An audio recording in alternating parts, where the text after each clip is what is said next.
Friends, welcome to my channel. If you're new here, my name is Barton. I am a graduate optometrist working in Sydney, and today we're going to delve in quite a personal topic of mine, which is my journey in applying for graduate medical school in Australia. So pretty much before I started studying optometry, medicine was on my mind, and at the time I thought that it would be a good idea to have something to fall back into in case I don't get into the course that I ultimately want, which is medicine. So that's why I have picked optometry and Bachelor of Vision Science at that time. So pretty much during my university days, after the third year, GAMSAT had pretty much became my university side hustle. I had been studying or preparing for GAMSAT almost every year, and because GAMSAT test that course is 2 times per year, so I'm always keeping myself busy in terms of doing practice questions and trying to apply to medical school. So unlike optometry, where there's often a cap to the amount of things that you could do and the knowledge that you could gain, medicine is a very attractive option because you could specialize in different areas, sort of a secure job that promises to pay well. So it also takes the parent recommendations. However, every time that I do these tests, whether it was UCAT or GAMSAT later on, my score had been pretty stagnant. And the score combined with the GPA at the time is not very competitive. So keep on applying for graduate medical school is not really out of choice, but it's because the GAMSAT scores wasn't as high as I hoped it to be. Something that I need to mention here is that, in my opinion, GAMSAT is a little bit easier than an undergraduate test like UCAT. And the reason I say that is because the competition for UCAT is a lot greater, given that medicine was a lot of people's default back in year 12. And UCAT is, of course, a shorter test, and you are required to think very fast and make decisions on the go. Whereas for GAMSAT, it is a much longer test, so you have 1 to 2 minutes to think per question, and it's really a bit more involved. So things such as writing essays or doing longer theory questions would mean that you are sort of required some sort of foundational knowledge, which is a little bit harder to gain, and so the entry is a little bit higher for GAMSAT. And of course, a lot of people aren't really pursuing medicine anymore after they're nearly completing their bachelor's degree. So in my opinion, the competition is a little bit easier.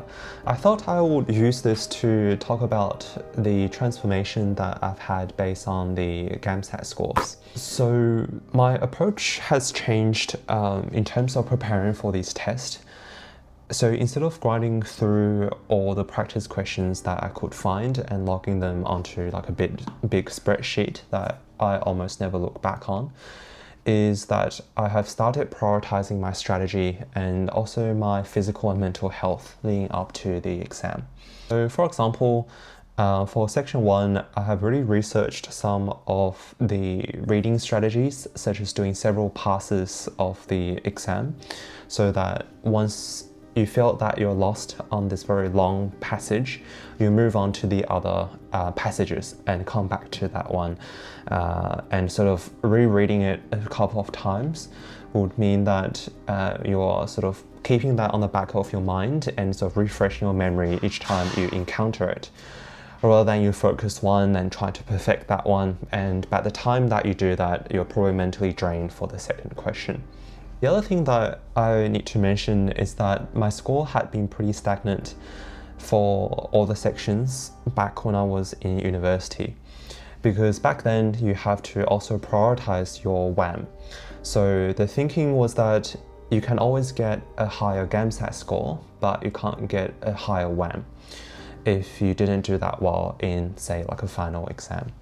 So if the exam periods, especially at UNSW, unfortunately collided with the GAMSAT study schedule, then I would have prioritized my university scores, and as a result have neglected preparing for GAMSAT. And the other tip that I have to say is really taking the time to look up resources, including paid resources, and looking at Reddit and other people's feedback is also quite important. Because one of the key things I found only after I've finished my optometry degree is that different unis really calculates their WAM differently. And based on your specific circumstances, whether you have a higher bachelor score or a higher master's score, there are strategies to see which uni you should prioritize first, so that you could gain one interview offer. And the interview score can be used across all the different uni in the GAMSAT application. Is that so far, after maybe like 4 or 5 attempts, I finally received an interview offer from Melbourne University, and it almost felt a little bit surreal because I remember back to the times when I was staring at the ASA registration page thinking, why am I doing the GAMSAT again after so many attempts? And I thought other people would have given up after the first or second attempt. And it's almost unheard of people going beyond their 4th or 5th attempt. At least from people here on YouTube, or people that I've people I know.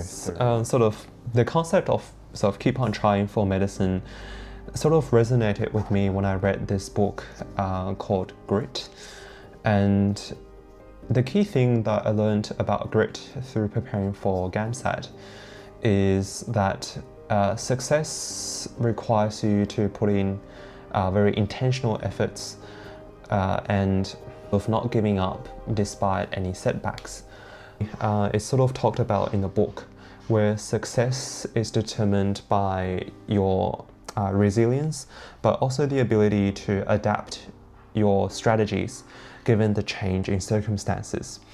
So for myself, once I've realized that there are hopes of getting into medical school despite a relatively lower score in the master's section, and doing a bit more research, is that I've systematically approached different exam strategies and also got some paid resources rather than just the free resources that everyone had. So I felt that really gave me an edge. And of course, in addition to that is I have already finished the bachelor's and master's course, and there are no external pressure from like maintaining your WAM as such. So yeah, if you found this video helpful, you might want to check out my video about how I got into optometry. Thank you.